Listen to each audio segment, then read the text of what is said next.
Hi guys, Candy here with My Mobile Homestead. Today I'm going to share an instant hot cocoa mix recipe with you. This one came from my best friend, and so I call it Sherri's Instant Hot Cocoa Mix. So here we go.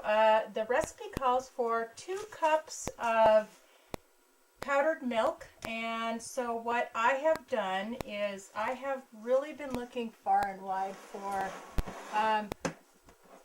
milk that is creamy. A lot of recipes that I've looked for the instant hot cocoa recipe online, they all, if you want it to be creamy, you have to add like coffee creamer, and I don't care for the artificial coffee creamer stuff. It's too fake. So what I found was I'm doing half of the milk is the non-fat powdered milk, and the other half of the milk is this one. I found this, and it's made from whole milk fat. It is fortified, but it has minimal ingredients, and it's pretty decent. So this one here, and it's actually pretty good. It tastes good. I've had a lot of people tell me that they really like my instant hot cocoa mix. So the next thing it calls for is a half a cup of cocoa powder. I am going to use a little bit more. I like it a good strong chocolate flavor.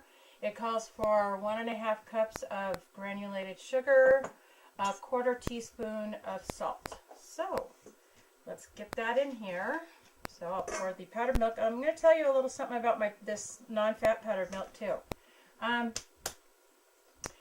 When you buy it in the bag, it's like freeze-dried, so it's like these bigger looking beads. So what I do is I put them in my food processor. I used to put it in the food processor, but this year I put it in my, not Vitamix, NutriBullet, and it made it this really, really fine powder, and it mixes so it's just like all incorporates better. So I like that. So this one is the Nido powdered milk stuff, and then here I have the sugar. Goes in here. Then I couldn't find my 1/4 teaspoon, so I'm going to put in 2/8 teaspoons of my pink salt. And then it calls for half cup, so I'm going to just do a big half cup. I'm going to go kind of rounded there on my cocoa powder. And that's it, guys. It is just powdered milk, sugar, cocoa powder, and a pinch of salt. So then I mix it together, and you can use a whisk, or you can use, I have this slotted looking spoon. This is actually doing a better job than my whisk. And sometimes I even use my hands, because I can get the, sometimes the cocoa powder, has those little clumps, if you will, in it.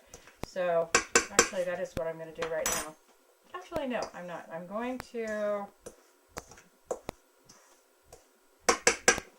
show you what I'm going to do.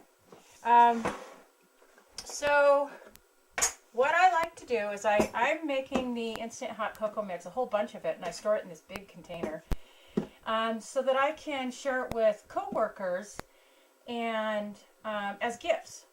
This year I'm making and either baking or making my gifts, and nobody's getting anything bought. We're just not going to pitch into that. So what I do is I take 1/3 of a cup. We have found 1/3 of a cup to be the best measurement. Put it into my mug. And then I made some dehydrated marshmallows. I'll link that up there in the iCard. And I'll pop those inside my, see, look at how big they are. They're bigger than like Swiss Miss. So I throw them in there, and they're so yummy. And I like lots, as you can tell. And then I'll put my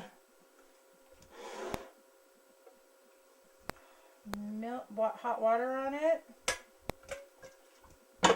Stir it. Actually, might have been a good idea to add the marshmallows afterwards, but that's okay because I have done this before. I'm just gonna try and avoid making a mess. Yeah, right. Okay. Oh, here we go. You can top it off with a little bit more water if you want, but I'm not going to. It looks like a nice, good, creamy color. See, and I'll show you. Look at that. Oop, can you see it? Look at that. It's beautiful. Let's see. See, it looks nice and creamy. And it tastes creamy too. Perfect. Yeah. Okay, so that's about it. I hope this is helpful. Please comment below, like, share, and subscribe. Love you guys. God bless.